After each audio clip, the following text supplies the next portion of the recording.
Hello and welcome to the Poorhammer Podcast, episode 209. I'm your host, Brad. This is my co-host, Eric. How's it going? We're recording this from Eric's hotel room. It's fantastic. Hell yeah. I'm sure the audio quality is going to be stellar. Yeah, we're on a backup audio interface, backup microphones, the works. So, if this episode is not up to audio quality standards, this is what you get when we record live from Adepticon. Blame Berilio. Yes, blame Berilio for us having bad equipment in a hotel room. Also, don't forget to thank Berilio for editing this very quickly. Yes, the current plan, we're recording the intro and outro of this episode early, and then we are going to watch the live reveal show and then do the hot takes main segment the second it's over. So you're getting this probably within the 48 hours afterwards. Thank the man. He just worked an entire work week for you. Yeah, I mean, I am pretty excited for this reveal episode, so hopefully it'll be exciting and not a letdown. Imagine if 11th isn't what we're talking about in the next however many hours. I literally cannot believe that. We hung out with a Heywo last night for dinner, and even they were like, obviously we all know it's 11th, but then don't know what else will be in the reveal show. And obviously we know it's orcs. You mean Drukhari, clearly.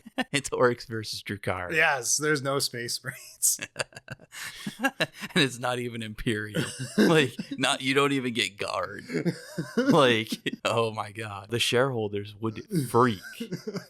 All right. So while we're all chipper and happy because it's currently 2 in the afternoon and not 2 a.m. in the morning, that's where a.m. is. Wow. We're learning with Poorhammer. Let's move into the future now and see post all day Brad and Eric after being beaten to death by the amazing quality that is the Warhammer preview show, I'm sure. I'm excited to see it from the live. I've heard that sitting in that room is a melting pot of stank. Oh yeah. I'm very excited. So without any further ado, make sure to do the YouTube pleasantries while I'm still cognizant of that fact, and let's see what the future holds. Sounds good. All right, we are back. My voice probably sounds destroyed. Buckle up because this is going to be a long session. This was definitely the largest reveal show of the year. They were not kidding. Yeah, you got a little excited there. You're yelling "wah." I never shouted "wah." I was quiet during that. I definitely shouted "wah." I clapped very hard for the tech team though, which I do want to start with. Okay. So, for anyone who watched the reveal show online or there in person with us, it was a technical nightmare, as is tradition and as we love. I mean, love in a certain way. Yeah. Yeah, it's an acquired taste. It's endearing. It's like a $5 hot and red. Oh, yes. Which are no longer $5. Partially because of the nostalgia. But Adam and Eddie deserve raises. It is insane how good they are of rolling with the punches, and the fact that time after time after time, there's some fuck up. Sometimes they're pretty minor, but almost always there's a pretty big shit just doesn't work.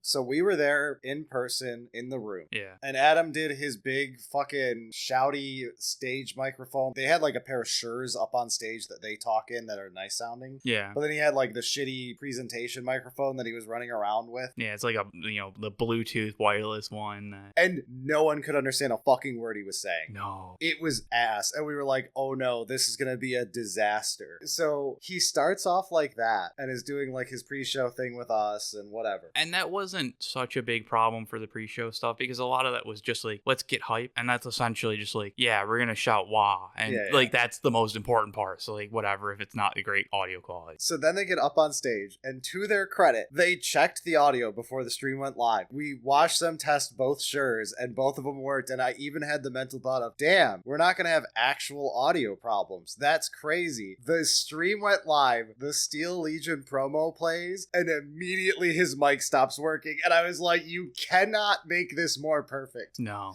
It's to a point that it's almost staged comedy kind of thing. But anyone who's ever done a presentation like that knows it's never staged. It is the most bullshit gremlin. Yep. You cannot control electronic equipment during a presentation. Yeah. But like I said, they rolled with it, and yes, they're really good at, there's a certain amount of rolling with it, but you can also tell they're fucking pissed up there. Yes. They were chill. I make fun of Adam every reveal show. The man is extremely good at PR. Yeah. The man is so good at, no matter how bad things are going, keeping a smile on his face and pretending like everything's a-okay. So good. And it's important, honestly, when you're doing a presentation like that, where you're trying to hype stuff up, you need to have that energy. Huge shout out to them and the tech team. I like the eventual solution was just, we're both going to talk into the same mic. Yep. Just fuck it. We've had it like break 3 times. We're sharing a mic, which was almost our solution for this setup we're at right now. Yeah, no, and it was like, oh, been there kind of thing. That wasn't too bad. Eventually got there. The fact that the speakers in the auditorium were like bass only. There was no like tweeter of any type going on there. No highs. It was all bass. During one of the technical difficulty breaks, they told us like flat out, Adam just says to the mic, by the way, you're all going to have to pretend and cheer like you can hear the audio for the videos, because one of the problems is there will be no audio for the videos now inside of the auditorium. And so we all just had to pretend we could hear everything. There was only bass volume. Yeah. Like you literally were watching these videos and it was just the bass. No actual like understandable audio. Yeah. And you could tell that it was like still trying. Like it was just the speakers didn't work essentially. You were only getting the 0.1 on the 2.1 system. Yeah. And because like you could hear like the bass trying to put some of the midtones in there, but like it's not capable of being understood in any way. So if you watched it online and you're wondering why we didn't get certain things out of the trailers, that's why. Yeah. To go through this, we're going to go through it basically in the order it was presented. We might shift around a little bit, but we're going to talk about obviously 11th edition last. It's going to be a huge chunk. I have a lot of notes about it. Yeah. But let's get through the other stuff first. So they started off with a napkin drawing of Steel Legion and said, see you in 2 years, meaning that they literally just started designing these yesterday. At the same time, if it was more far along, I would have been more angry, because this is like yet another gas mask guard regiment. We just got Krieg. We could have just kept going with Krieg, or, you know, invested in Drukhari, or Grey Knights, or Demons, or insert other faction here that didn't just get a range refresh. Yes. But like, I don't know, it's hard to be too disappointed kind of thing. Again, guard is cool. They didn't even do like an interesting one. Steel Legion is like, what if Krieg was less cool? And they're like, we're just gonna do that one. I don't know about, I mean, we'll see, but like the initial concept stuff looked pretty solid, so it'll be okay. But it wasn't a big highlight, essentially, just because it's so far out and like whatever. I have the note from when we were in the technical difficulties and Adam was trying to riff. Yeah. And he was trying to say like, who all's here for Horus Heresy? Who all's here for what? And then like, he's like, what other games do we make? And he's like, oh, Kill Team. Who's here for Kill Team? And like 3 people cheer. Yeah. And I'm like, Kill Team remembered. And then somebody shouted out Blood Bowl. And like the whole Ork section was like, oh yeah, right, Blood Bowl. Yeah, because they split us into half Blood Angels and half Orcs. Yeah. And that was like our big like, oh shit, all the leaks are true. They told us this before we even got in there, like you're gonna get a red shirt or a green shirt and you sit on one side of the room and we're gonna do stuff based on that. Cool shirt, honestly. And we obviously bullied everyone into going green because Blood Angels are cringe. Pancreas no work, went traitor and went over to Blood Angels, but fuck that guy. Never getting on this show after that. Gonzo. Yeah, but that was a cool little thing to do. It was one last thing, technically different T. I don't remember that. Did you just write technical difficulty in a really dumb way? No. Oh, it's Miwa's joke from when we were in the technical difficulties. She said she wants Warhammer to produce a technical difficulties t-shirt at this point, which was genius. It like honestly could go really well. Honestly, if they made a technical difficulties official Warhammer merch, I'd buy it. Yeah. And honestly, that's a great PR stunt to begin with. You know you have these problems every time you do a live show, so you might as well ham it up and have people cheer. It changes the mood from people being annoyed to people being like, it's the bit. Well, and because they do such a good job of like handling it, it isn't too sour of a thing. It could work out really well. All right, so then we got into the actual reveals process. So we started off with Wazdakka Gutsmek, the extremely cool Ork model. Yeah. And Yarrik, come on. Then we showed Yarrik like he was new, and we were like, okay, piss off, Yarrik. Wazdakka Gutsmek is so cool. Holy shit. So we only got the video version, but Warhammer Community posted like the high-res shots bots. Holy shit, he's gorgeous. Yeah. The idea and like the posing is so amazing. And then like looking at the detail on the model from these higher res photos, this is awesome. I also like that he's like the named character for another wing of orcs. You've got like your generic orcs gets Gaz, right? Yeah. And then if you like snake bites and you like beast snaggas, then you've got what's his face on the Great White Swig. It's like 1 a.m, guys. We're gonna keep going. Yeah. If you like Speedwa stuff and you like all of the classic junkyard aesthetic, then you've got Wazdakka to lead your stuff. Yeah, it's just really cool having a bike boss, and like they did a great job of it. I've complained about smoke many times. Oh, like, but this thing has like that booster thing going on and it's sick. But this has got a booster thing going on. The smoke's like from the ground up kind of thing. Like this is tastefully done, in my opinion, for that type of thing. In an over-the-top way. Yes, it's just all together. This is such a cool kit. Then they showed off the Imperium part of this, which had the Hippogriff, which is totally not a Lehman Russ replacement. The Centaur, which is totally not a Chimera replacement. I mean, they're not. They specifically They specifically went out of their way to say the Hippogriff gets run alongside your Russes and Dorns. The Centaur can be run instead of or alongside of your Chimeras. And I'm like, all right. The Chimera could go, if we're being honest. That thing is an old pile of trash, and the Centaur looks fantastic for a troop transport. Man, these honestly, both of them. They're beautiful. They're amazing. Both of these were gorgeous models. Yeah. Oh, man. They're just really cool. The Commissar Graves. Oh, yeah. She's awesome. Her on foot, I was like, I don't give a shit. People were cheering her, and I'm like, this is just your 15th Commissar model. It looked tastefully done. A nice model. So, like, yes. But then they showed Commissar Graves on truck. In, like, such a badass pose. Holy shit. It goes hard. It's on, like, the giant Batmobile.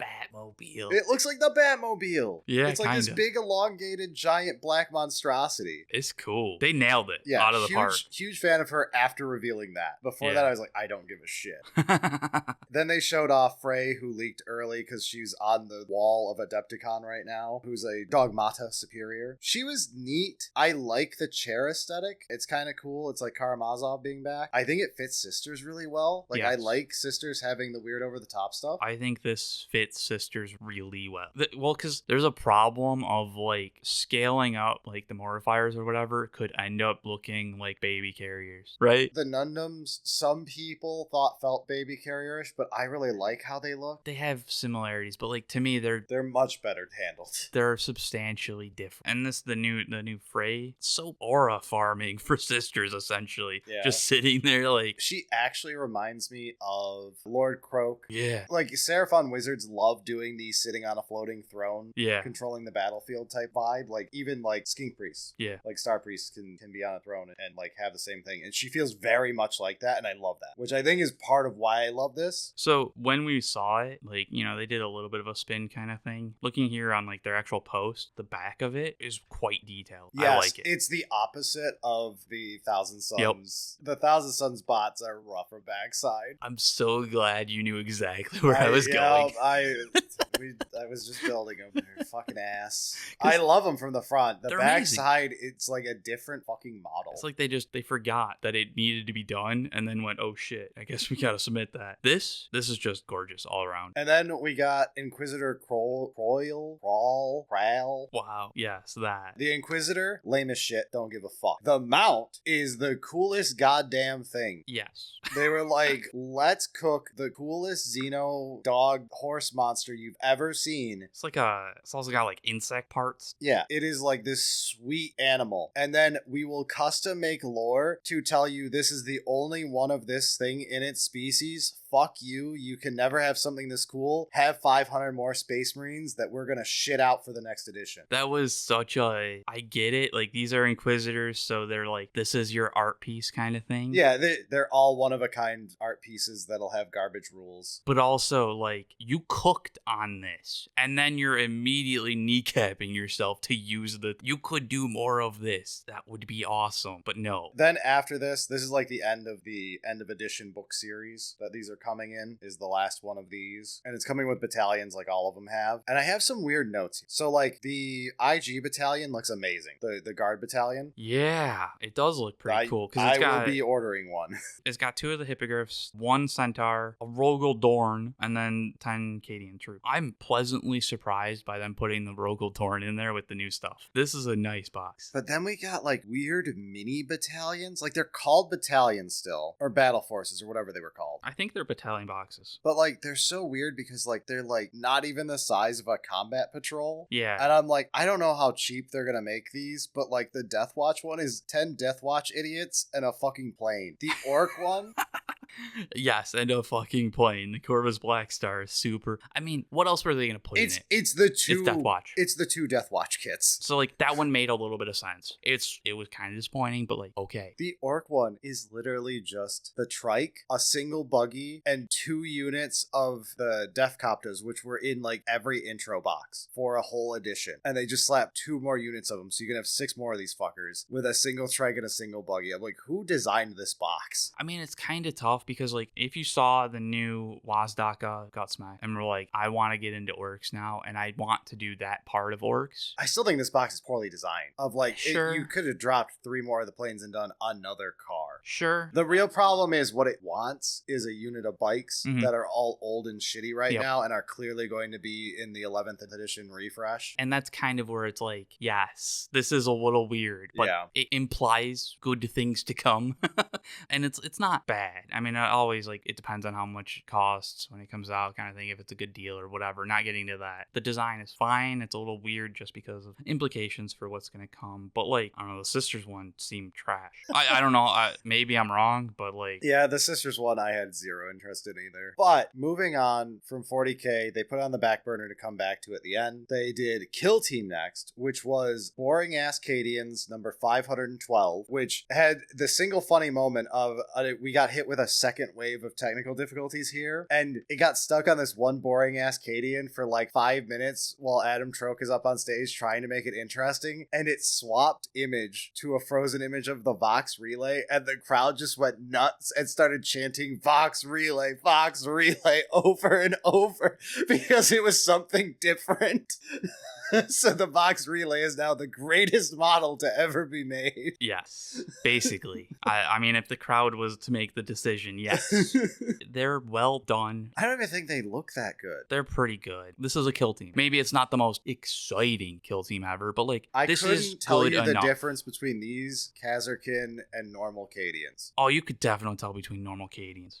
Sure, they have a coat. I mean, Khazarkins are elites, so like, there's an overlap going on there. I think these are still good. They're good enough to defend being a kill team. The point is, they're not a kill team. They're an accent piece to the actual reveal, which was that the kill team is constantly using their budget to fix 40k, and they made the Red Terror and gave it the greatest glow up of all time. My god, is that a cool model? Fuck the Defilers glow up, because like, good lord, we went from the old Finecast or Metal or whatever it was, like terrible ancient Red Terror that got legends, to this thing. Jesus. Yeah, I'm trying to load the page for the Red Terror to see if there was anything else actually part of the Tyranid side, because I just didn't care. No. The rest of the Tyranid part of that box is just they put in a unit of Termagants just to have something for like a pre-mission. I just thought like that's not really a kill team. No, but the kill team seems to be like a different budget pool that is allowed to fix up armies without needing a total refresh. Yeah, that's what they've become.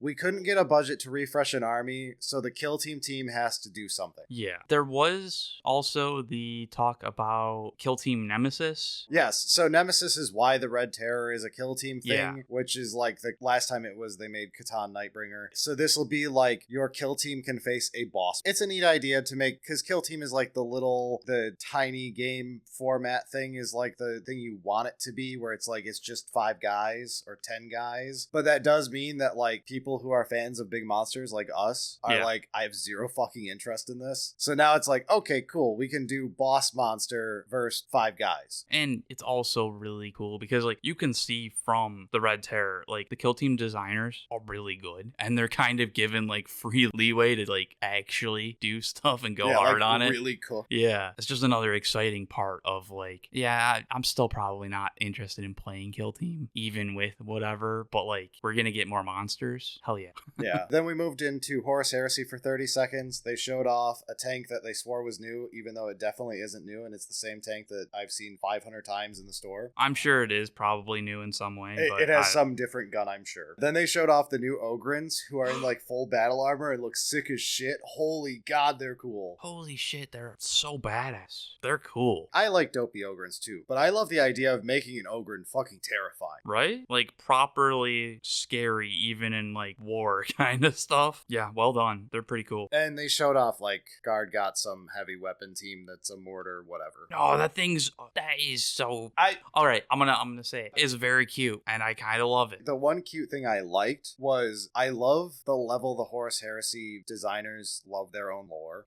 Even if I don't give a shit about it, the fact that they pointed out the fact that it's got like these tiny rubber treads in the middle because they were originally used in ship-to-ship combat and like to roll down a hallway on a ship and stuff. I'm like, that's cool to show that like someone thought that up and like got that world building with it. That's awesome. Yeah, but I do kind of love, I don't know, it's kind of cool to see it being like small with the treads, but I think that was it for Horus Heresy, right? Yeah, then we slung shot through Underworlds, which was like, here's your new Underworlds team. It's got a cute animal like every Underworlds team has. And then other than that, it's some boring ass elves. Yeah, it was just the elves, right? The little fox thing is great. And the elves were like, they have like the fan aesthetic, which I do kind of think they're cool. And then we got the mandatory sit there and talk about 20-year-old movies like anyone gives a shit. Oh my god. And they're like, they start talking about Middle Earth, and I start scrolling Discord to like keep my mind from falling asleep. Miwa opens up Hinge and starts sifting through dudes. Yeah. Like, we're fucking gonzo.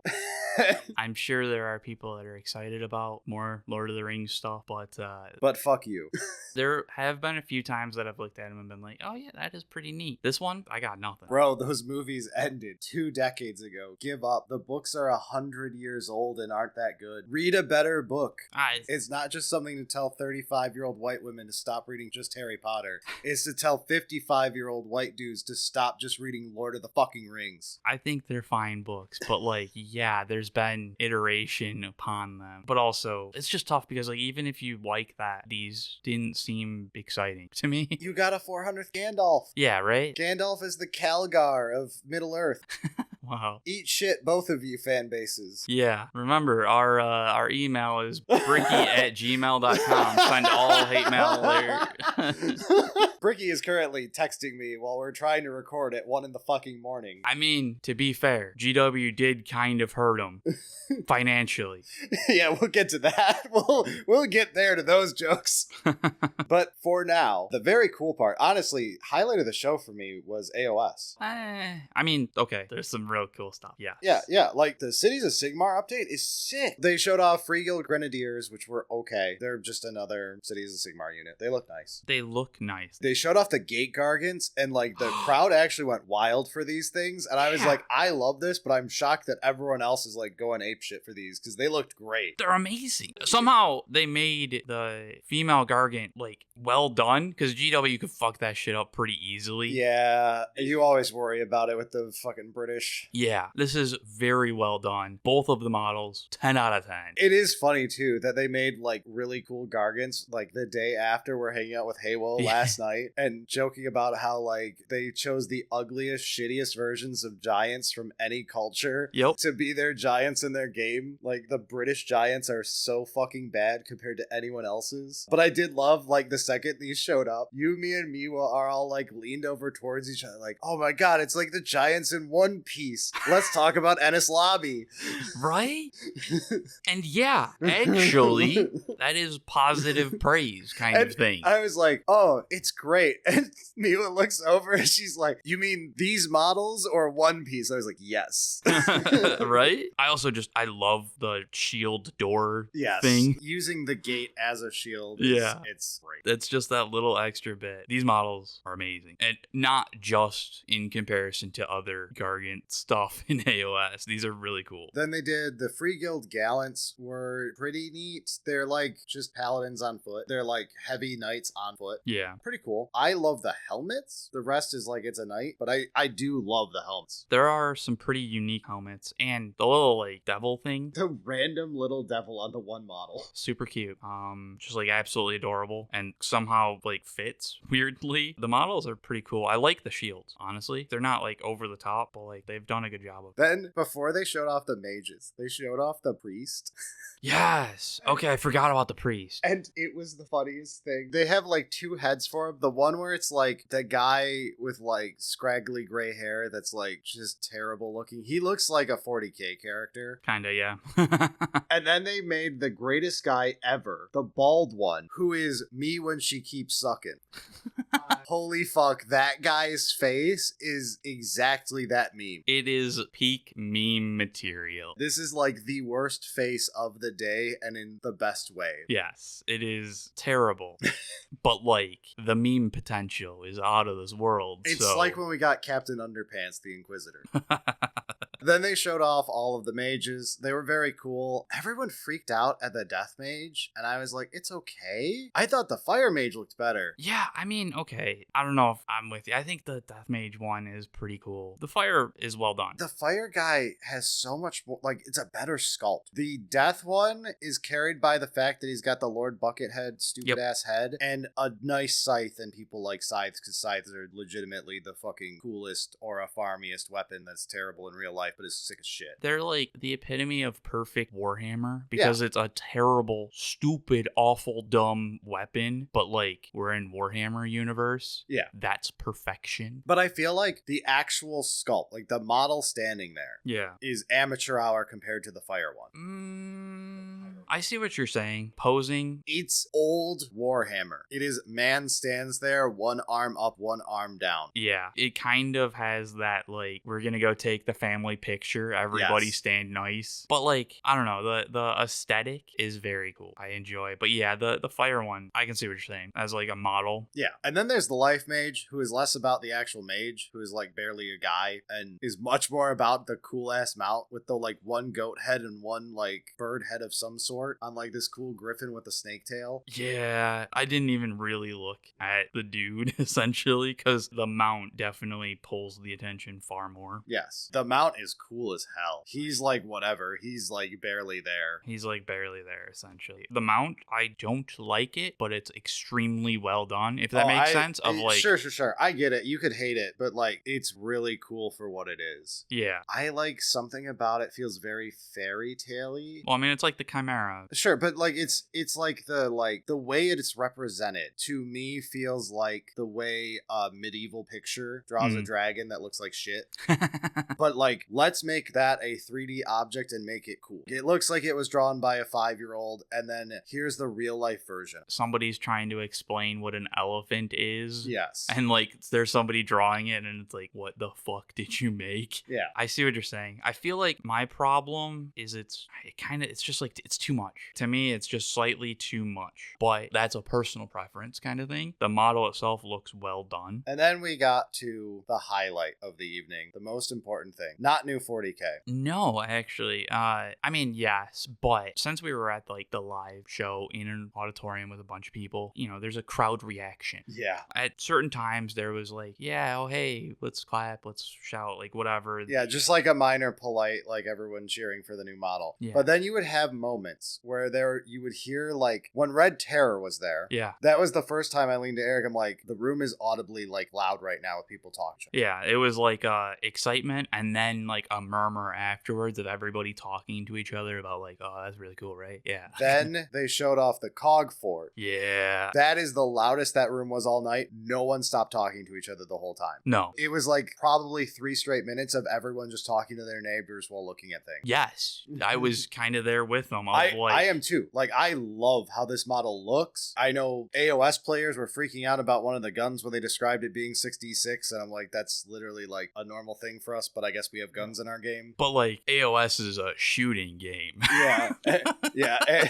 AOS shooting, yeah. 6d6 is a lot there. But it kind of has to be, because like, this is a massive model. Like, this is your knight. Yes, this is literally, I told Eric, this is the Imperial Knights. Because he was getting very confused when they were talking about the soup rules for it being so open. Like, they made Gargants too. They're like, everyone thinks Gargants look ugly. So we'll make Gargants again, but this time it will just be an Imperial Knight. Yeah. How do we make an Imperial Knight and put it in a fantasy thing? We make it a fortress that has walkie legs. Yes, actually. It's Howl's Moving Castle. Yeah. But like, grimdark Cities of Sigmar.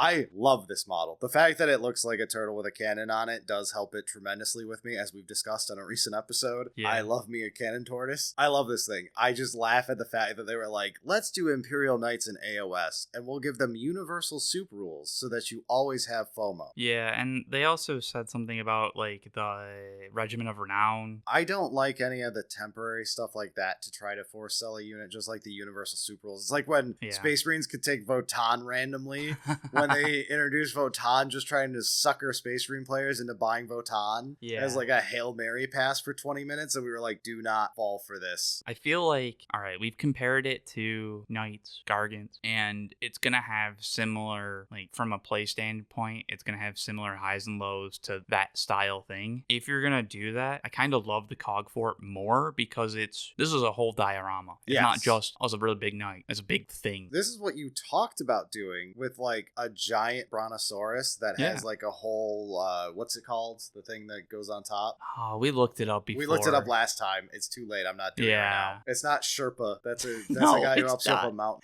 But it's a word like that. But like the litter or whatever that gets, that you use to carry around. Howdah. Yeah, I remembered it. Yeah. Nailed it. Yeah, similar actually. This is maybe cooler. No, dinosaurs still beat everything. But this is really cool. Look at all those guns. Dude, the AOS segment stole the show. Especially because, I mean, maybe I've just been out of the loop. I had no expectation for this. I did, because like this like fully leaked online. Did it? Like we had like the I guess War Scroll text form completely leaked at one point. Like this is very well known to be coming. Yeah, I guess I generally see like text scroll datasheet things as just 4chan meme posting. Don't actually like even look at it. Then the last thing for AOS was Crixit Deathmaster and the new sculpts for Skaven, so that we don't have to have the old terrible sculpts for the ninjas. Yeah, Clan Ashen's eating good. Yeah. These look very well done, which is honestly not too difficult if you're like competent at making models. You don't have to actually redesign anything. You just have to do it, but better. Yeah, this is great. Yeah, so we got like new Gutter Runners, new Night Runners, and the new named Deathmaster, who is a beautiful model. If it wasn't for the Cog Fort reveal, this might have been like the most talked about AOS model. Although Red Terror this time. I feel like the Red Terror is probably a bit cooler. But yes, this, what do you call him, a Deathmaster? Yes, he's the named Deathmaster, Crixit. He is very cool. All of these Clan Ashen models are just like, they're really well done. Then the last thing here, just a little footnote at the end. They announced 11th edition. I mean, I'm sorry. It's not called 11th edition. Hold on. You forgot the cat, Panther. What? I don't know. There was one more. Oh, yeah, there was like a random guy, and they're like, oh, it's so-and-so, and he's like this boring-ass motherfucker, and instead of showing close-ups of him, they showed close-up of his fucking pet. Yes, because the, like, Panther was really cool-looking, and he wasn't. So, shout out there. Jorvin Kroyle, that was his name. And they literally just show him, like, off in the fucking corner for the display, and it is, like, 500 zoom-ins of this cat that's with him. Yeah, because it's a really cool cat. But, yeah, then it was 11th edition. So then they announced 11th edition. I'm sorry, new 40k. We don't call it 11th edition. We're announcing a new edition of Warhammer 40k. Hashtag new 40k, hashtag totally not 11th edition. We don't use numbers. Everyone's going to use numbers, and eventually we'll fuck up and put it in articles.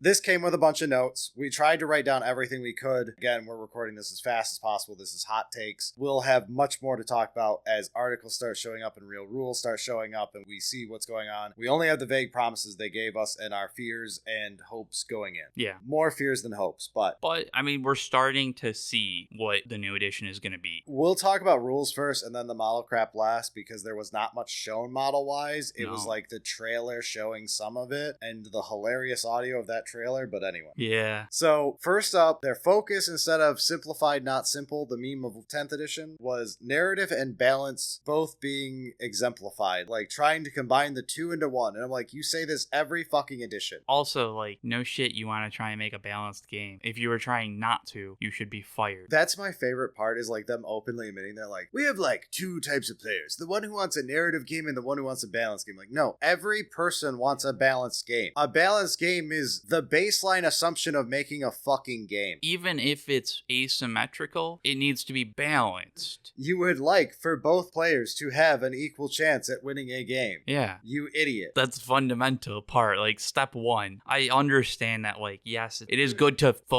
put it out there and be like, yeah, we want to try and make a balanced game. Yes. But, like, also, it's fucking kind of a waste on a slide. The real sales pitch is, we found out how to make the game mostly balanced at this point, but it's a boring piece of shit. So let's add some narrative stuff. Let's spice it up a bit, please. Which, good, yes. So they're saying that's the focus of the edition instead of 10th simplified, not simple bullshit. Then they gave us the worst news possible. Your Codex will still work, and it was cheers from the dumbest fucks I've ever heard. It was like unanimous happiness and cheers. It was a fucking Star Wars meme where you and I are sitting there going, this is how you idiots cheer for having to deal with a minor change edition, meaning that we're stuck with all of our current problems because these piece of shit codexes still have to work. They softened the blow afterwards. There's a bunch of like inherent problems with that, from trying to figure out how you're going to have new narrative stuff with codexes that were designed with that not in mind. Yeah. Your 6 fucking enhancements. Yeah. Your 3 goddamn stratagems, which we'll get to stratagems. Oh yeah. There's a bunch, but like your 1 stratagem. Also, it's one of those that it feels like people were excited about, like, hey, I get to keep using my codex because that means I don't have to buy a new one. And it's like, they have to be Space Marine players, because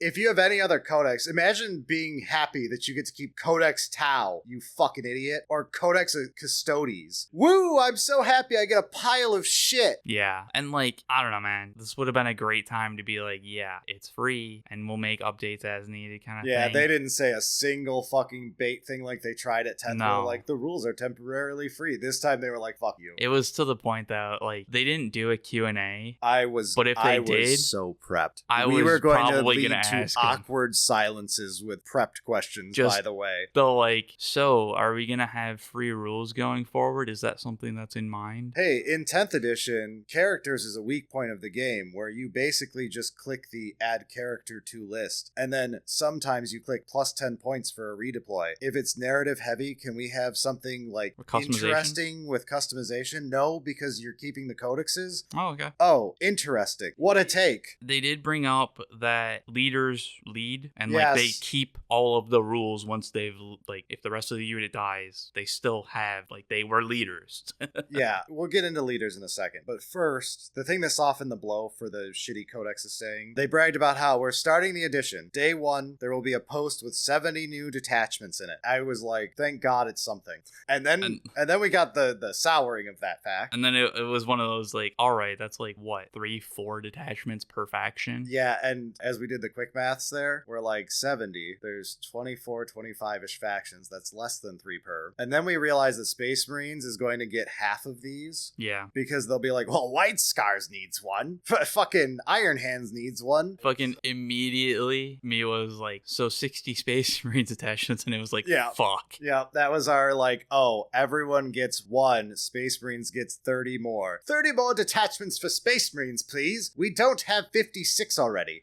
Which, so, like, that's great. I mean, we are being down on it because, like, when you start looking at the numbers, it's not as exciting, but it is still, like, day 1, this is a rather large influx of new detachments. My problem came with the detail right after that, though. Yeah. This is where I'm very concerned for the edition. They brought up that detachments are going to change, and they gave the example of what if you like Terminators and bikes. spikes. Well, now you can custom make your detachment so that you have a rule to boost Terminators and a rule to boost spikes. And in my head, I'm like, this is literally custom sub-factions from 9th edition in the good codices. Some of them didn't get this. But like, this is like Drukhari, where you would make your own sub-faction. And it's basically a list of rules, pick 2. All right, yeah. That's sure. Okay. That does expand. Like, we were just complaining, essentially, about only 70. But now you can mix and match, essentially. So you are expanding the amount of options and what you can do. But for those who don't remember, it very quickly became, find the 2 strongest ones, this is your only detachment. And you will always play this in this faction. It is very difficult to balance that. Yeah. Yeah, when it's pick 2 out of a list. That's dicey thing number 1. It also exemplifies any imbalance inside the faction. Yeah. Don't worry, they said they're narrative and balance. Yeah. Narrative and balance. Simplified, not simple. 10th edition, not simple. Yeah, right. So, I mean, with balance, well, yeah, we have to take their word on it a little bit. But so far, there hasn't really been anything narrative about what we've talked. Like, we've got new detachments. Whoa, well, cool. There's one problem with the detachments that we haven't talked about. The last part here, which was terrifying here. For those who don't remember, in 9th edition, one of the things we complained about the most that 10th got rid of was the fact that your sub-faction was capable of giving you secondary objectives. They were like, hey, so now when you pick your detachment, it changes your objectives for the game. Yeah. And you and your opponent may have different objectives depending on what your detachments are. And I'm like, oh, so we're right back to you get a free 45 points because you're playing Grey Knights and they had super easy Grey Knight only. Yeah, I forget the name of the actual secondary. Whatever it was called for secondaries for the 9th thing. But it was like Grey Knight exclusive secondaries. And it was like free 45 points because you're Grey Knights. And it was one of those that, like, unless you were up against like 1 or 2 specific factions and their lists, you could count on those victory points. You're like, it was just, you had it. Yeah, and I'm very concerned that we're getting all the things that 9th had that were problems that we were cheering when they left. Mm-hmm. And it's like, these are the things we didn't want to come back. We wanted custom character building to come back. We wanted things that were narrative to come back, not the things that were fucking problems through 9th edition. This doesn't have to be bad. It has a lot of concerns because of what we've seen, but like there is some, in like the ideal like optimistic view of it, you do see like some potentially interesting asymmetrical battles essentially between lists that are trying to do different things and adapting to each other, and they've got different mission objectives, but that's usually not what ends up happening. Yeah. Like, you optimize the fun out of the game. Players will do that. So then they got into the actual like previews of some of the rules changes to show off, like just some high level, here's some examples. This isn't everything changing in 11. We know that. They were like, literally, here's some examples for you. First of all, we've been getting messages from Bricky. Yeah, shockingly, Bricky may have thoughts. They're changing objectives. No longer will you need a circular objective marker available on Poorhammer.com. We now sell coasters, neoprene coasters, which we're also giving away at the convention right now. If you find us, you can have a neoprene coaster. Yeah. Great timing. Very good timing, especially because I just also got a couple DMs from the producers that wanted signed objective markers and are like, hey, maybe can I not? And it's like, well, I don't know. We'll figure something out, I guess. But like, shit. So, yeah, they said objectives will now be based on terrain. And they like vaguely showed the bottom of a terrain piece. And it was like just clearly a rectangle piece of cardboard, but like they were trying to Photoshop the corners of it so you wouldn't notice it was a rectangle piece of cardboard they were showing. Yeah. Which I'm sure is in the starter box. I mean, yeah, I would hope that there's something. So my guess is objectives will be like, here is rectangle 1, rectangle 2, and square.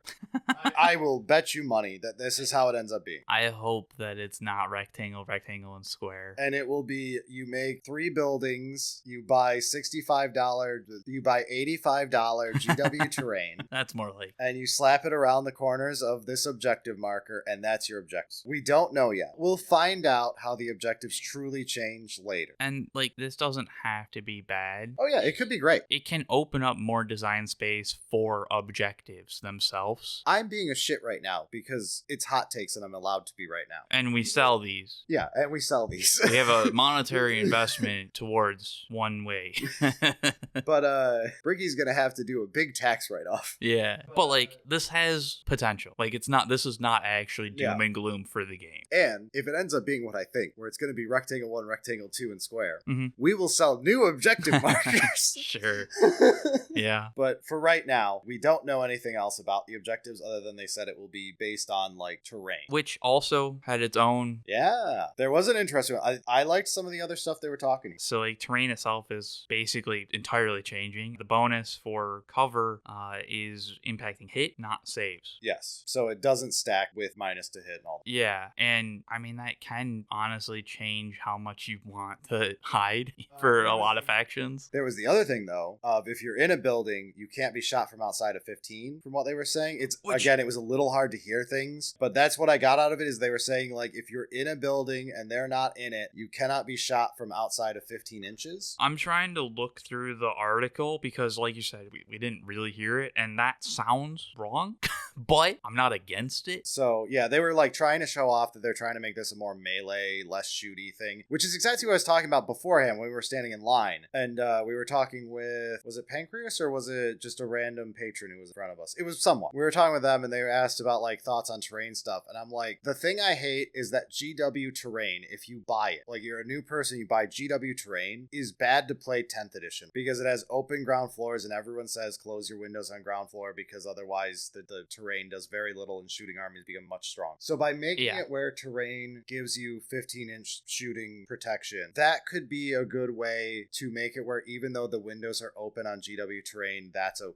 Because like you can't just get sniped by a tank halfway across that. Yeah, so long as you're properly deploying and moving and stuff like that, we've got reasons towards doing different things. But terrain changes every edition. The opening 3 months of every edition is always a fucking shit show, and that's fine. Welcome to the beginning of an edition. It's going to be a wild ride as they have to emergency errata, like, okay, this rule did not think of this one case that someone immediately went and made the worst tournament list you've ever fucking seen. And we'll have something fun to talk about in 3 years on a Four Horsemen episode. Yeah, I mean, this is 100% the kind of rule change that is going to have several FAQs throughout the first 3 months or whatever. Look, terrain always gets that. There'll be one about movement, one about some vehicle thing they didn't think of. Like Titanic. Yeah, Titanic will get a fucking change every time. And we still, like, we don't have the end full rules. We have the vague idea kind of thing of what to expect here. And I'm kind of for it. I'm interested to see what it means. There was also a change to charge, which I think kind of ties in. Before we get to charges, yeah, I want to do something low that's a downer before we get up to the up. Okay. Strat. Okay. Not stratagems, stratagem. Yeah, you can't stack them anymore. They were talking about not stacking stratagems. And then they started talking scenarios. And I'm like, so are strats just one stratagem per phase total now is what it sounds like?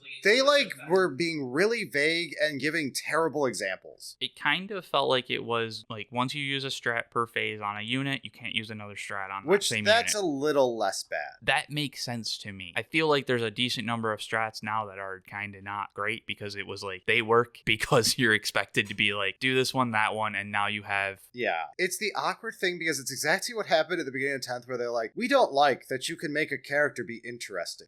Yeah. And then they're like, well, the problem is you can use multiple stratagems to make something very killy. And it's like, that was the fucking point of the detachment. Yeah. It's frustrating to be like, you were using the things we gave you, and we don't like that now. Yeah. So I've been meaning to put together like an episode on stratagems and like their usage. We generally have a lot of problems with strats. They're one of the low points of the game. And also talking about like why they exist in the game. If you make these changes, there's a certain aspect of like, what's the point of strats in this game now? Like I don't know.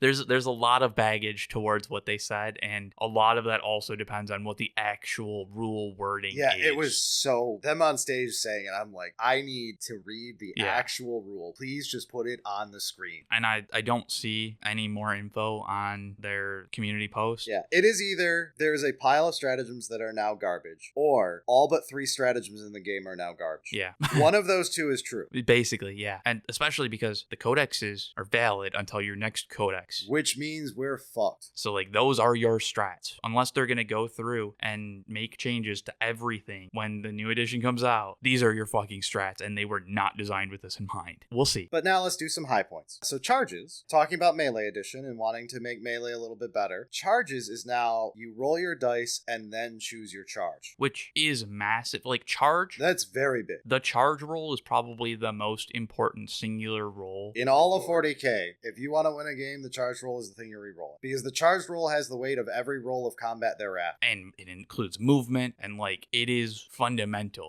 Yes. Even to, like, armies that are more focused on shooting, but still have, like, some melee units, so that, like, they're not Tau. They still want to do charges certain times to get in the way and protect their back line. Or to get a move out of it and contest an objective. Yeah. Charges are very important and are a 2d6 roll, which is a statistical nightmare. Changes to charges is good. This one is very interesting. There have always been floated other ones of, like, guarantee a 6 and then you're rolling 1d6 to figure out if you're getting between a 6 and a 12. Yeah. All sorts of other stuff. This is a fun one, though. I like you roll your dice and you figure out this one can charge 8 inches this turn. Where am I going to try charging? Yeah. Because, I mean, there's been a decent amount of times that I've tried to do the, like, Hail Mary 10, 11 inch charges. Yeah. And it's like, I could charge this other unit that's, like, 6 away. And I'm pretty guaranteed to get it, especially if I have a reroll. But it's not doing that much for the current board position. I need to deal with this other one that's further away. This fixes that. I think Adam Troke did a great job on stage of mentioning a situation that I think is like the primo improvement, which is when there is a long bomb charge that would be good, but you're just going to pick the 6-inch charge because you're like, I can't have this melee unit do nothing this turn. I paid 300 points for this giant unit. Yeah. I cannot have this be a fucking brick. But now you roll, and if you roll high. Yeah, you roll the 12 and it's like, holy shit, I get to do the long bomb. Because you would have never picked that. No. Because you're like, I gotta get some value out of this unit, so I'm just gonna take the 6-inch charge. But now you're like, oh, I rolled the 12. I can do it. I think it speeds up the game as well. Because you were like, I'm probably gonna charge. This is the unit wants to charge. I roll the dice. Now what can I do? Instead of trying to figure out, like, what's the chances and what's the, cost benefit analysis between, rolling high to try and get to something. Yeah, and there were other little things that they, like, very quickly glossed over as, like, a bullet point, but gave no details on. One of them, they were just like, fast rolling will be the default. And they're like, we're aware many people already use this. And I'm like, who doesn't? Where the fuck is fast rolling not the default nowadays? Like, even watching tournaments, it's like 99% fast rolling other than awkward scenarios that crop up because of some shitty fucking unit that should have been rewritten. Yeah, so, like, good. Okay, yes. let's make that a core rule that everybody understands. Great. Yeah, that's a cleanup thing. The leaders thing that Eric briefly mentioned earlier. Rate changed. Leaders are now leaders at list building. Thank you. I think Bricky was the one who actually brought it up when we did the predictions of, like, this is the thing we were all hoping for, of, like, it is so stupid. No one builds a list where they're like, but I want my leader to be variable on where it could. Fuck that. Everyone builds a list going, this guy is leading this unit. Yeah, and, like, you have to understand, both of us are proponents of further customization and that kind of stuff, and we're still saying the leader should just be part of, like, tell it what it's leading at list building. We don't need to complicate shit anymore because it doesn't matter. Especially because it gives you more tools to then accent the leaders and make them more interesting. True, actually, yeah. Because they don't have to be so open of, like, well, he technically could just lead a squad of tactical marines. Yeah, and like I said earlier, they made it so that if the unit dies and, like, the leader had a thing for leading, he's still a leader, so he still gets all that stuff. That was honestly one of the more irritating pulls from, like, a, I don't know, thematic kind of thing. This is dumb, so that's a nice fix. They also changed the pile in consolidate. Yes, so you will pile in your whole army, then fight phase, and then consolidate your whole army. And I'm kind of shocked we kept both, because AOS removed one. When they said we're, like, pile in and consolidate is being talked about, I was like, oh, okay, we're gonna get one. Yeah, we're going to get rid of consolidate. It will just be pile in. And they didn't. They were like, you still keep consolidate. I'm like, a little weird. A little weird. I'm fine with the change, though. Yeah, it's fine. They also mentioned that fight phase, fight first will always fight first, at least one unit. We need to read the rule. I think it was like the active players. Active players fight first, always triggers even if they got charged. Something like that. It's real hard without getting to read the rule when they're just describing it on stage. Yeah, but it seemed like it was one of those trying to be like, if you're the one fighting, you should probably fight and then get clapped back, essentially. So We'll see. I mean, when Fights First is up against Fights First, there's always a, like, how are the rules dealing with this? All right, let's figure it out. Yeah, so I don't know. That one, we got to read more on. Again, I expect there will be 10 more rule changes that are really interesting, but we need to see the rules change. But that's most of the ones they showed off to us. There were a couple others that flashed by as bullet points, but they didn't even mention, and like I'll have to go back and like review the tapes to see what this could even mean. But then they showed off the trailer, and it was hilarious because to give you an audio impression of what we listened to. Our Emperor, our chain, our butts, our. That is the audio of the trailer. Like we said, it was all the base trying to do the entire spectrum of audio. The trailer itself was pretty cool. It was okay. The Space Marine part was the lamest I've ever seen Space Marines look in a trailer. We'll get into the Space Marines in a second here. But I was like, holy shit, I've never cared less about a Space Marine in a trailer. I liked the Space Marines in the last two box sets. And maybe this box set's actual models will look good, but this trailer, they looked like ass. I mean, they looked generic. They looked beyond generic. It was like, this is a Space Marine. They looked sub-generic. Generic Space Marines look better than this. The Orks. Orks stole the show. The Orks looked cool. There was some really, really cool teasers, essentially. Yes. There's that weird vehicle that was on there for like 30 seconds top. 30 is a really long time. No, for it was 2 like seconds 2 tops. seconds. I'm sure we'll get a freeze frame of that, and then we'll find the model eventually when they reveal it in a couple months here. Yeah. There was very clearly the new Weird Boy model. Holy shit, that was cool. He was the highlight of the trailer. Him just like throwing up warp on the Space Marines was just fuck. Oh my god. Yeah, and then like the chain whoop. Yeah. Highlight of the trailer. The Orks look pretty cool. I've never cared less about a Space Marine in my life. I feel bad because like Blood Angels are cooler than Ultramarines, but this trailer looked so bad. I don't mean on a technical level, I mean for the Space Marines. It was an uninspiring showing from Space Marines. Yeah. You're saying bad, and like I feel like they did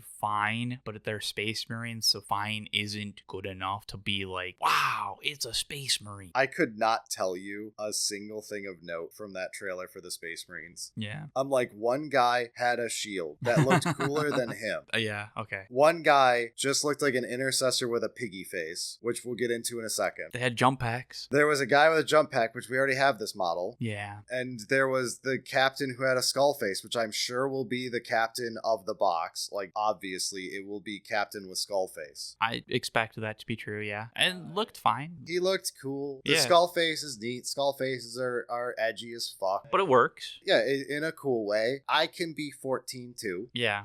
He was like the one thing that had any flavor in that whole trailer on the Space Marine side. Then they were like showing off the last two models, which then they gave us models at the end while we were there. Well, it was wild that like they literally gave the two test model, whatever kind of things, to everybody that was there. It wasn't like a raffle or anything weird. So the Space Marine side, they showed off and they're like, don't worry, Space Marine players. We know that you hate anything flavorful or interesting. So we removed any sort of interest on this model. Here is the new generic Intercessor. We made it more fucking boring. We made it more generic, essentially, because it's like, from what I could tell, it was you get all the options, pick and choose kind of thing of what you want. And I don't even think they were showing that. They were trying to sell it as like you're taking battle damage over time, so like you don't always get the new like hotness or whatever. Or like it was just an excuse to put the piggy face back on a model, and it looked like dog shit. Yeah, and they're like, we made an Intercessor look worse because it had a worse helmet on it, and they're like, yeah, so don't worry, we made Tacticus armor boring again, so you can look like garbage. Congratulations, garbage Marines are back, baby. Yeah, that's an aesthetic for some people. The only plus side is that basically guarantees tactical squads are dead. This will end with them saying, if you wish to play your old Space Marines, now they are just Tacticus Marines wearing old armor, play them as Intercessors. I hadn't actually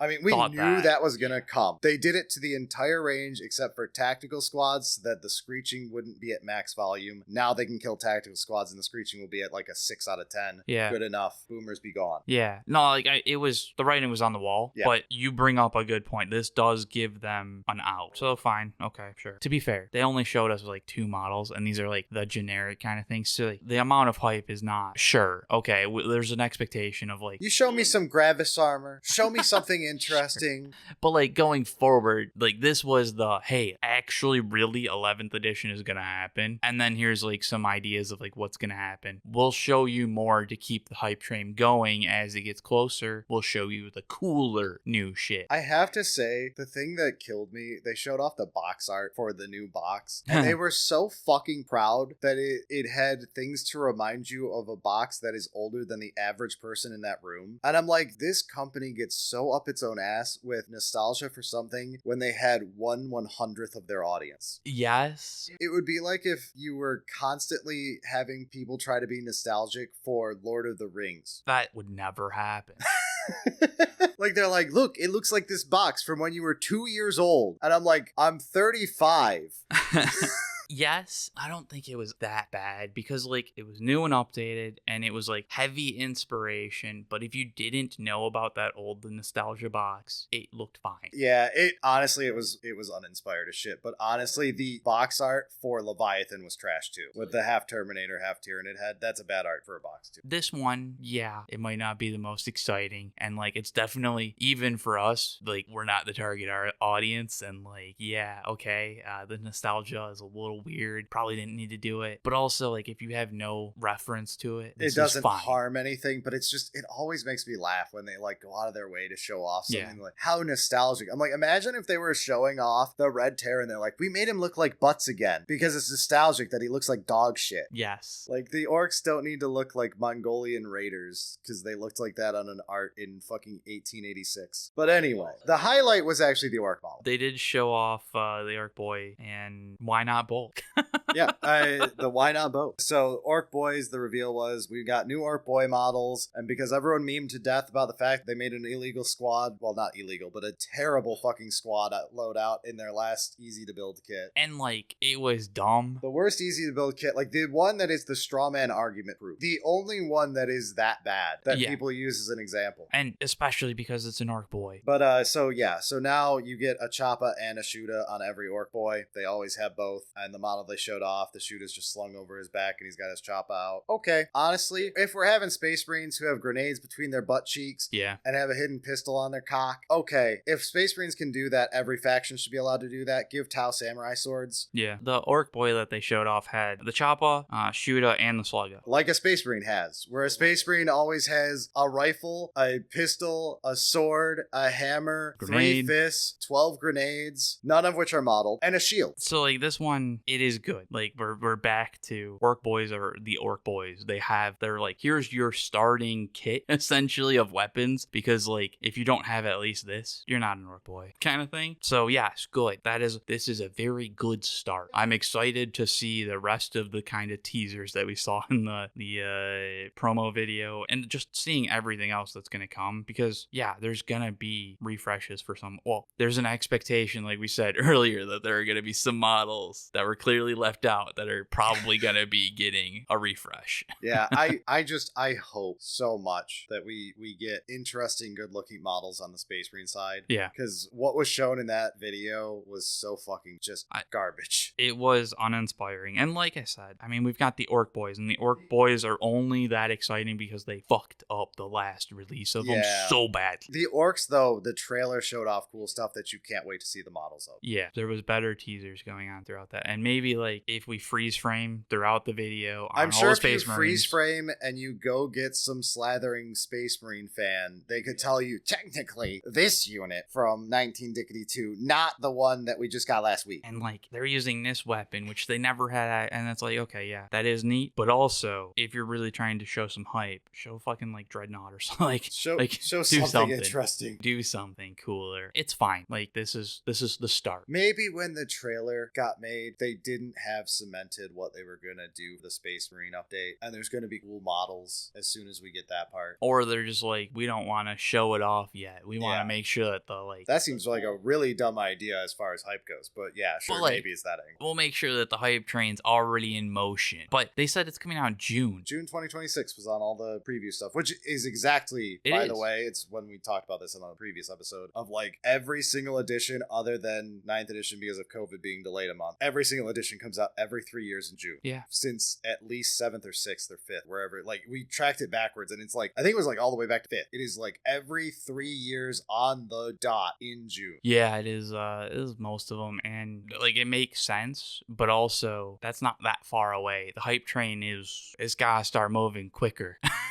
That's what happened the last 2 times. You get just the trailer and a model or two, and then next reveal show will be, here's the rest of the starter box. And the real reveal show after that will be, here is the rest of the range update for Orcs and Space Marines that you will get by October. Yeah. Because, again, Edition will start in June, Codexes will start in, like, September through October area, because it's awkward like that. Yeah. No, it does make sense, but I don't know. It feels like they could do a bit more, a bit quicker kind of thing. But overall, 11th is happening. 11th is happening. It doesn't look like trash or anything. I know people who are newer will be like, this guy hates this shit. No, I am very much a realist, though, and I am calling out the concerns. Some of them will be unfounded, and I will be very happy as soon as we get to read rules. Some of them I will have dead on the money, and I will get to say told you so, and I won't want to say told you so, because I'd rather be playing a game that's better than having one where I have to say I told you so. Yeah. Welcome to your QA manager. It's my job to be suspect of your work. But I'm excited. There's cool stuff there. Shockingly, like you said, the AOS stuff was really exciting as well. It was the surprise highlight for me. I loved the city stuff. Yeah. I liked a lot of the 40k stuff too. Yeah. And there were a couple things that, like, it seemed like a lot of people were excited about things that had implications that neither of us are particularly excited about. We've talked about this before. The average person plays 3 games of 40k in 3 years. They're happy because the codex that they just got suckered into paying $70 fucking for is going to be usable. That's as far as their brain goes. They haven't seen issues in the edition because they haven't played more than 3 games of the edition. True. And they won't play 3 games of 11th, so it doesn't really matter. They're just happy that their sunk cost is better. Yeah. So, whatever. Anyway, still very excited. I mostly just want to see more of 11th's changes and hopefully improvements. I really want to know what's going on. Characters be interesting, please. Yeah. They didn't mention Psychic coming back, so shoot me now. True. Your codex that still has Psychic as a goddamn shooting attack is legal. And it being basically just a downside. But it's very narrative for Psychic to just be a gun. Yeah, that's it. It's possible for them to fix Psychic without bringing Psychic phase back. Yeah. But, like, I am very interested to see more of the specifics on how the detachment souping and missions choice actually is. Yeah. Because that is one of the biggest gameplay fundamental changes. Fantastic. I hope so. But also, we had problems with this the last time they did it. Yeah. So here's hoping they learn and aren't just forgetting something because it's been 3 years. The biggest shock to me, they did not say like, hey, we're getting a spearhead equivalent for 40k. Go on as combat patrol. Now you're getting Blombat patrol, which is legally distinct. I am shocked they didn't do that as a big selling point because spearhead's like the one win of AOS 4th that was like crazy well liked. I mean, they did a great job of it. It's fantastic. They made an intro mode that makes you want to play the fucking game. Yeah. I'm just kind of shocked they didn't lead with that in 40k. Like, maybe it's coming and they're just going to put it in an article that it's happening, but like... Not with the launch, I don't think. If they didn't bring it up by now, they don't have a solution yet. It's weird. That was like my one free space on my 11th edition ideal list. Speaking of, we met a bunch of fantastic like patrons and just general listeners and stuff. Yes. We got to meet them all at the beginning of Adepticon. This video will go out while we're still at Adepticon. If you're here, look us up. We're trying to post and tell people where to meet us for stuff. You can get a free coaster from us if you find us, because we have a lot of coasters right now. Yeah, we do. And they're high quality coasters. Beautiful coasters. The greatest coasters anyone has ever produced.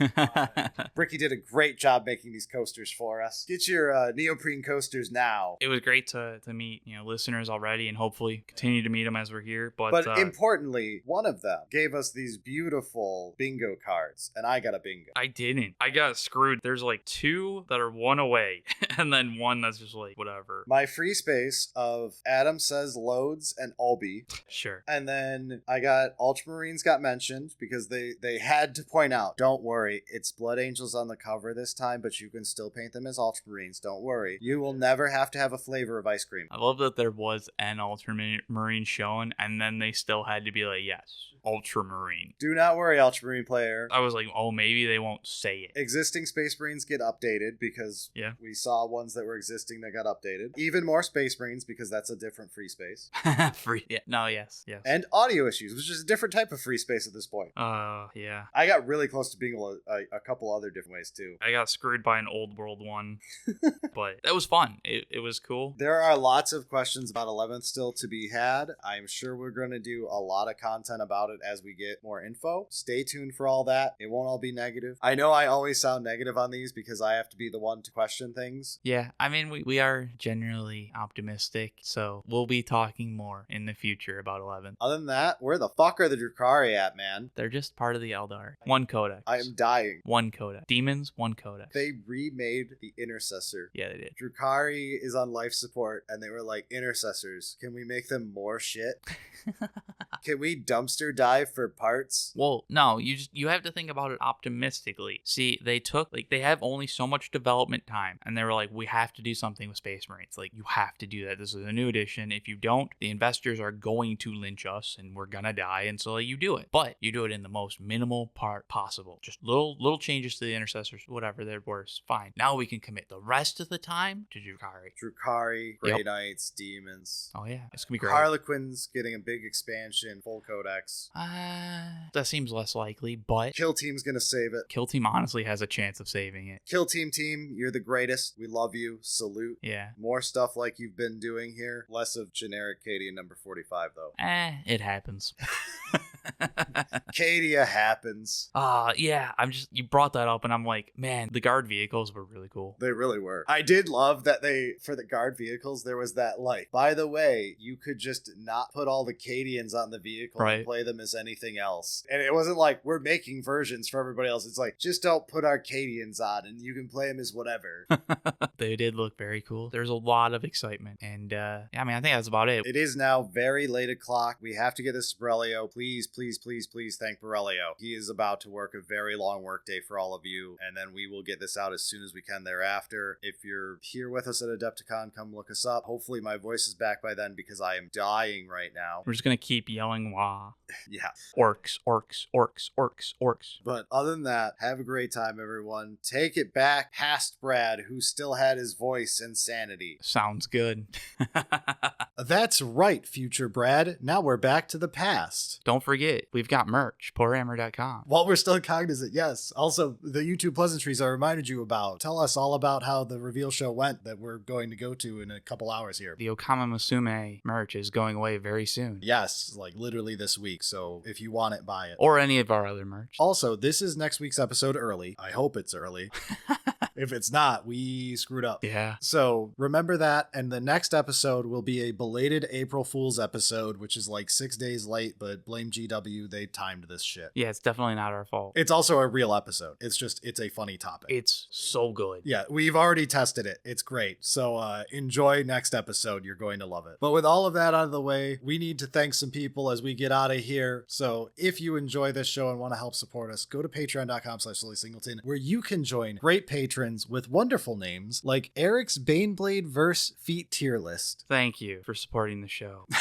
I appreciate that. And our wonderful producers, who are Atherian, cult leader by accident, Ava, tech adept, Batrid Kurz, breaking news, 480 custodian guard, C5 Dynamite, certified peg star, Charles Lang, chiseling a great unclean one's fat folds for Lent, Corvus, Demolition Man, Gilgamesh Versus, going to Nick that gets Snazzy Wagon, Grant Yost, Halo Gamer 2005, Hugh Jacksman, Jan Geisy, Kiwi Fruitbird, the bloop bloop, Loaf of Disappointment, man, that 11th reveal trailer was insert adjective here, NJ Harlan, Old World Smasher Pass One, Pizza 00100, Robohop, Sam Brown, Scott the Jim Crab, Mr. Fastastic. Sorry, Eric, I forgot to change my name for a while. The fucking God Emperor of mankind. The Tau Army who can't shoot. The terrible Toledo Tickler. Victorian Batman. War Game Simulator. And wondered why Patreon thought 50 letters what. Thank you for supporting the show. All right, that's it for us this week. Let's get out of here. Sounds good.